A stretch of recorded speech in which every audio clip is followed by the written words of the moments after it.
SPS Nellore జిల్లా AR head quarters లో జిల్లా police superintendent doctor Ajitha Bejandla IPS పలు విభాగాలను పరిశీలించారు. ఈ సందర్శనలో ఆమె ఆయుధాల గది, స్టోర్ రూమ్, అధికారి కార్యాలయాలు మరియు integrated police command control room ను తనిఖీ చేశారు. ఆయుధాలు, ముందడుగు సామగ్రి మరియు అత్యవసర వస్తువులను పరిగణలోకి తీసుకుని ఎల్లప్పుడూ శుభ్రత, భద్రతతో ఉంచాలని సూచించారు.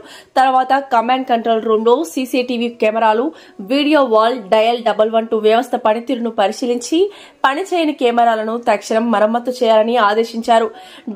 డయల్ 112 మరియు శక్తి యాప్ కాల్స్ వచ్చిన వెంటనే స్పందించాలి. ఎటువంటి ఆలస్యం జరగరాదని స్పష్టం చేశారు. బీట్ వ్యవస్థ, హైవే మొబైల్, విహెచ్ఎఫ్ సెట్ల వినియోగం, మానిటరింగ్ విధానాలను పరిశీలించి సిబ్బందిని మరింత అప్రమత్తంగా ఉండాలని సూచించారు.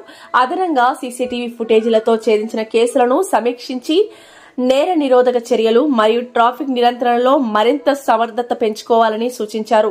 విధులలో సమయపాలన పాటించాలి.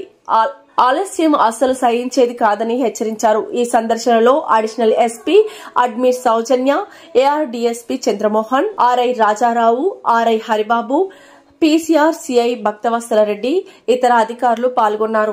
ఈ వీడియో గనుక మీకు నచ్చినట్లయితే లైక్ చేసి షేర్ చేయండి. మరిన్ని లేటెస్ట్ అప్డేట్స్ కోసం మా ఛానల్ ని సబ్స్క్రైబ్ చేయండి.